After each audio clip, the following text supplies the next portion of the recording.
Good afternoon. I hope that you're all awake after lunch. This kind of dim light situation puts us in a very relaxed mood. So yes, firstly, thank you everyone involved in making Fontstand happen. It's really a wonderful event, full of new and old friends that we like to see. Yeah, it's great being here. Thank you so much for making this possible to show you our decade-long attempt at fostering new talent. We wanted to first start a little bit with, let's say, our relationship with Gerard, who was our mentor, our teacher in Reading, long time ago, over 20 years ago. And he was very much of an inspiring teacher. No? I mean, he really was very encouraging, and he was quite a vivid supporter of our program from the start. He had this very lifelong interest in education, and most of you, I imagine, know him, his work, and of course his books. Yes, his writing is really amazing as well.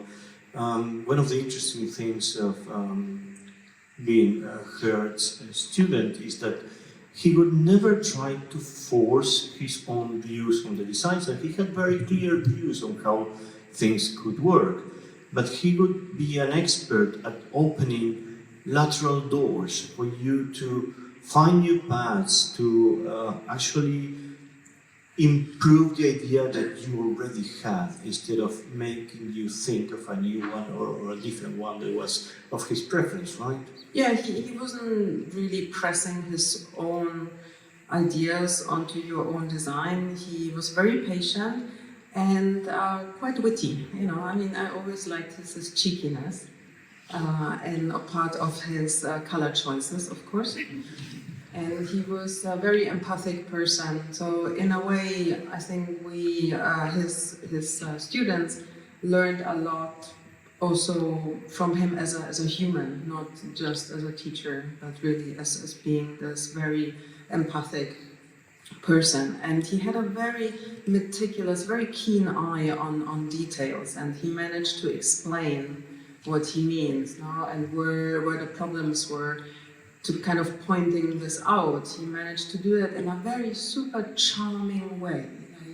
Well, he was a gentleman. He was an absolute gentleman, yes. And so we are very happy to have him as a teacher, like here a long time ago. I had heard.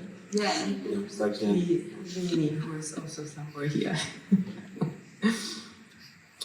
But Gerard was also a very sociable person, as we know, and he was really good fun.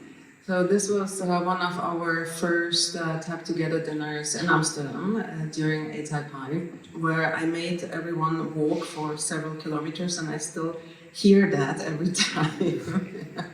We had to go on a ferry. I did not really know where this restaurant was, and I did not know that we had to take a ferry, and then José was super angry with me that I had Gerard, walk several kilometers. He was one of the fastest walkers. He was quite fast. Yeah, fastest. Yeah, fast. So, yeah, we met him many times, not just at A-Type-I. We went also to visit him and so on. So he, like I said, he was a very keen supporter of our idea. By now, TypeTogether have already quite a few years.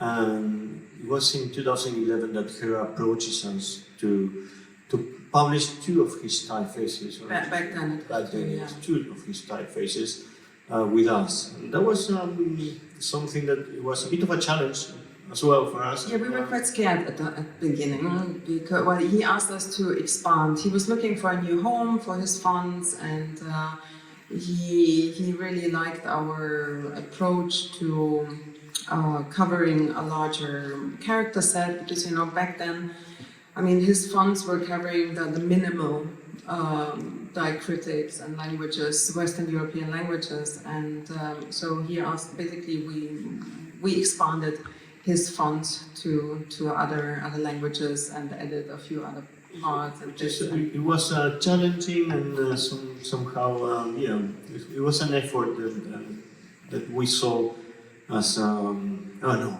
you're touching your master's curves and how can you do that? But he was really amazing. So because we were at some point like kind of discussing, okay, can we tell him that some of his accents really suck? Can we actually do that? And we did, and he was okay, sure, change it. That's good, you know about it. Okay, and but then he did his last two typefaces, Alvarata and Sanserata. It was clear that he would publish with us, and it was his PhD. So in old age, you can always do a PhD, which was great. He was very interested in kind of capital inscriptions. He went around with his wife to visiting different churches all over the place and taking inspiration. So this is what Alvarata was, and Sanserata is kind of the sans serif, let's say, to Alvarata. Very unusual in a way for him. So he had his particular style, didn't he? And both Alvarata and Sanserata. I do think that still, even if these are two very different beasts, you can still see that very special tension that his curves had in the shoulders. And when you looked at these almost impossible Bezier curves doing these flat counter shapes, that was so characteristic of his work, right? Yeah. But okay, let's talk a little bit about scholarship. Actually, it started in 11 years ago in 2014, and had this really long and kind of silly name of Typeface Publishing Incentive Program, TPIP. Yes. We call it. And just to give perhaps a little bit of context, I mean, back then, so this is now 11 years, and of course 20 years ago, let's say the industry and the type environment was a bit different than from today, and it was only kind of starting to be a very proper profession. It was like kind of going from this industrial process and something in the obscurity with the help of the KVK, of Reading, and then more and more type design courses kind of popped up, and the act of type design became something viable, so something that people could actually do and live from. Yes, it was at that point it was an industry that was expanding very, very quickly. Web fonts had been announced in 2008, and we all knew that this was good for the business. Companies were hiring, and the steady row of professionals being out of school, they were grabbed immediately and taken into work. Probably some of them full of debt as well, right?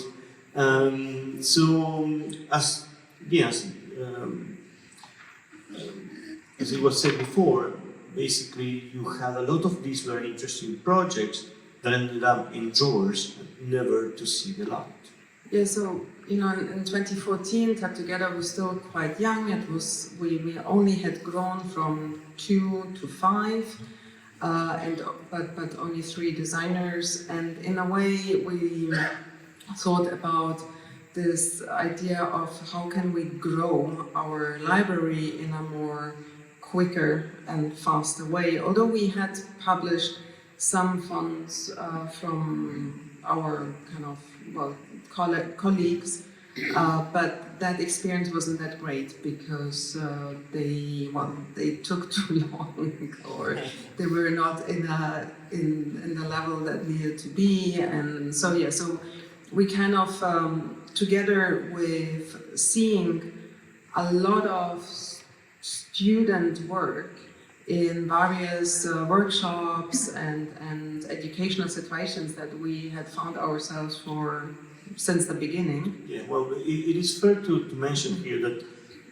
Vic and I, and nowadays everyone, pretty much everyone at the TypeTogether team, we are very interested in education. Most of us either teach or write or do both, lead workshops.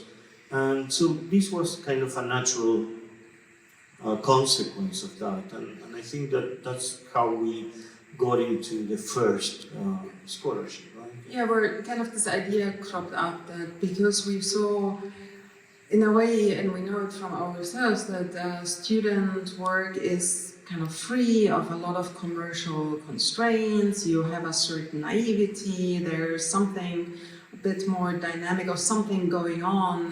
You have this enthusiasm, no, still, and you're so keen, and there's some vibrancy that perhaps later on with being more professional, it gets a bit dimmed down, or at least so it seemed to us. And very often we found then these projects being, well, they're kind of stuck indoors because people had to earn some money, and I don't know, or they got sick of this particular project. Yes, or sometimes because that fearless approach of student, that ingenuity, ended up being perceived as the sins of our youth, instead of what they were. They were really novel designs.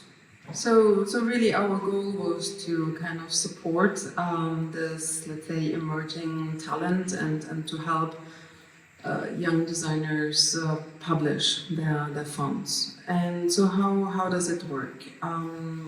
There's of course the selection process.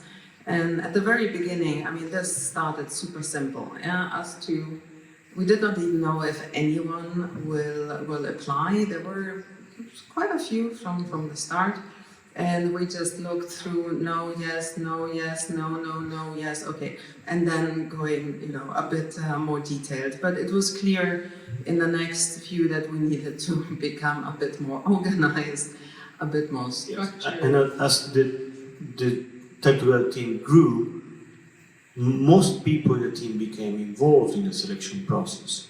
Now, I think thanks to Elena, who might be here somewhere, there's and Pooja and Linda as well, this has become much more professional. Yeah, it's like, exactly, it's quasi-professional. Let's see if this one plays. Yeah. Where the whole team, and we anonymize everything, so it's quite a process. I mean, we start, I think, thinking the new branding is probably happening soon. The announcement is going to be very soon. So yeah, we kind of grew up, and there is also, of course, because it wasn't now a decision of just us two, the whole team, we needed to talk more about the criteria. So there needs to be a set of criteria. How do we choose these from these different typefaces? And one big part, of course, is the concept, is the kind of, let's say, the design space, the idea. Where does it come from? What's the story behind? Is that something that is catchy or that we can understand, that is interesting? Is there perhaps an interesting use of technology behind, and also how could it grow? Yeah, so one of the things that I like about this is that this was called the wow factor.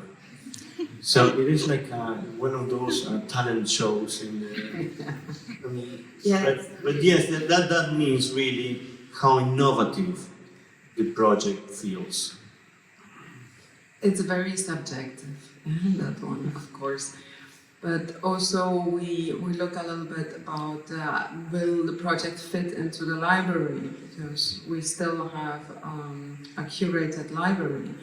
And another factor, of course, is kind of the quality. Can we sense sensitivity here for shapes, for the design? How complete is it already?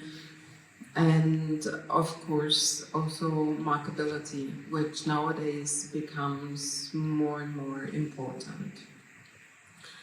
basically, can we commit to sell this project? But really the most important part is the mentorship, and that has been from the start the most important kind of aspect of it. I mean, looking back, I think when we had the first winner, that was Roxanne.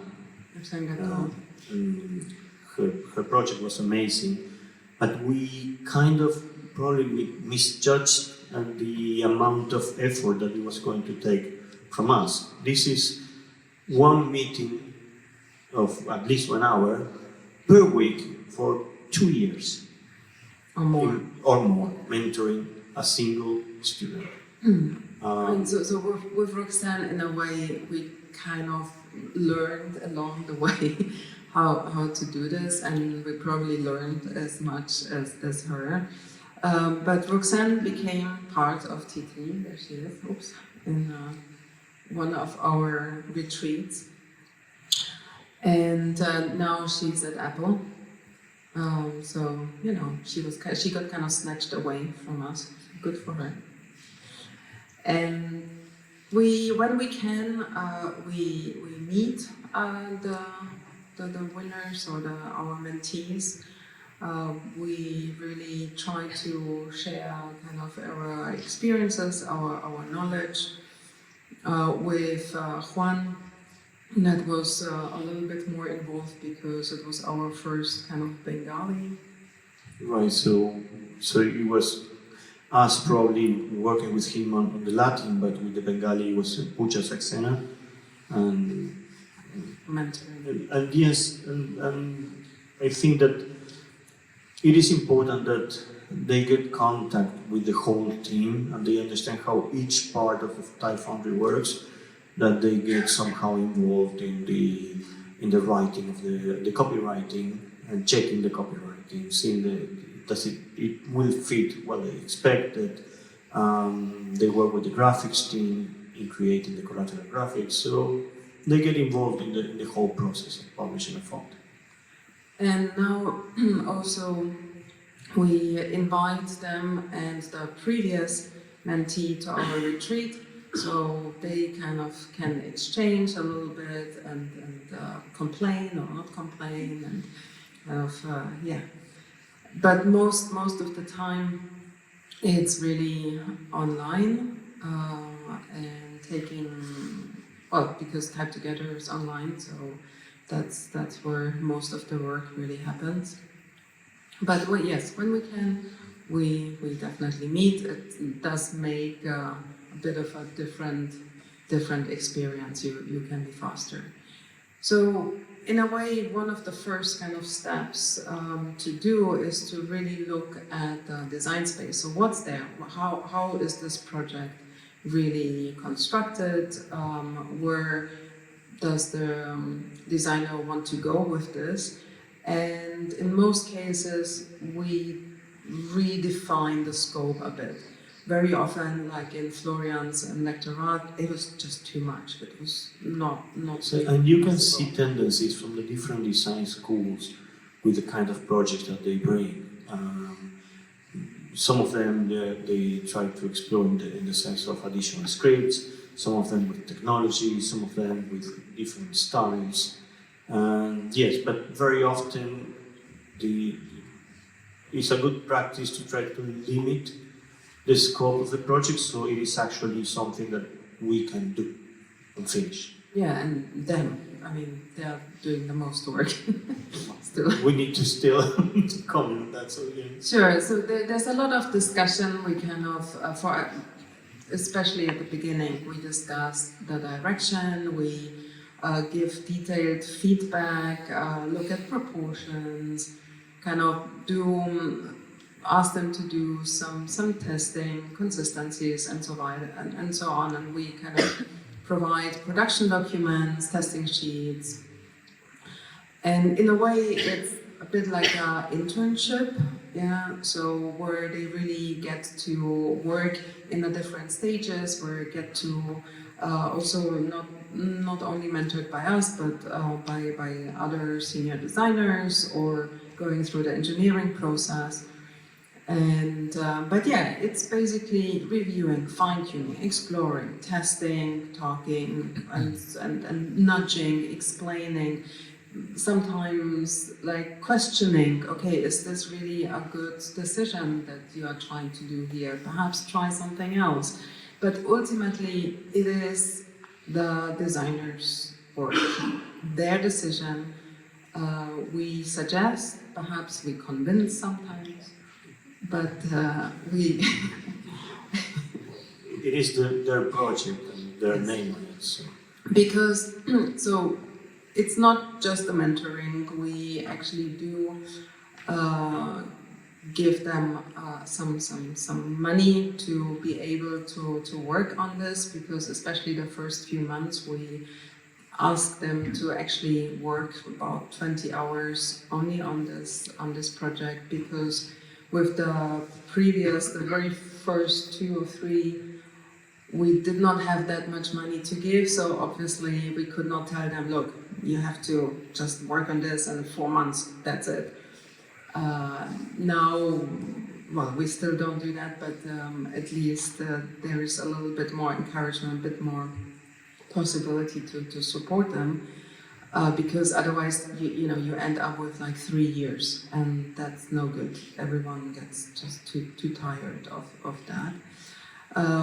They get of course a TypeTogether distribution contract, and we also sponsor them to go to a conference or kind of a workshop, and be part of our TypeTogether retreat once a year.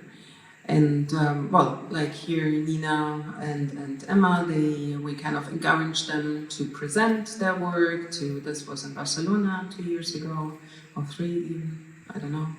Or Patty went to a workshop with Lucas. So we try to, bring them in and kind of really foster this new talent. So over the years we had almost 400 submissions from 350 designers, 16 different writing systems, and basically from all continents. And like we were saying, there's a lot of involvement, it's quite a lot of investment into this. And over these years, we started to have more and more submissions. And they're good projects. I mean, it's very hard, really, to it seemed, find the right one. It seemed a bit unfair to award just one scholarship per year, because sometimes you had projects that were fantastic. So, but of course, since it takes so much workload and effort from the members of Type Foundry, it's really so much that we can afford. So, to try to mitigate this in some way, we incorporated the merits. So we are granting still one scholarship, but we are granting a number like of 5, merits. 6, 7 Depending on the year, each year. And each of the merits, the idea is that somehow they get a bit of encouragement, and we also have a session. We have a session with them where they can ask us anything. Actually, a lot of times it's how do you create a foundry? How can you survive in this business? Yeah. Well, you've seen, I hope most of you have seen them downstairs as well. We not just showing the 10, but the merits as well, at least to some extent. So yeah, those 10 years, 10 mentees, 33 merits, and a book. Yes, so the books are on sale there. They are perfect gift for your partner, for your friend, Your kids. your kids. And you get to that book is also the catalog for the exhibition. So all of the posters that are exhibited, they are in that book, and you have 5 of the winners here who can sign their pages, and that is going to be worth Like a lot at some point when they become really, really famous. No, but it's nice because really there's thanks to Linda, great interviews with all of them, very nice kind of personal stories about the work and in general about how they derived to type. So the last part is gonna kind of run through the 10 winners, and if, I don't know, we are open to questions. Yes, especially if there are students in the audience who would like to ask something, this is the perfect time to do it. Or anyone else, or we can, I don't know, just marvel at these works. So of course the older ones like Belly from Roxanne became very, very popular, and there we have also quite a few samples of typing use of others, or the most recent ones, obviously not quite. Patricia's Politic will come out in 2 weeks, we hope. Yeah. She's still doing kerning. And Ando's, well, we hope in a year or so. And I think we'll start in the open. Yes, the next scholarship will be open. Linda, when?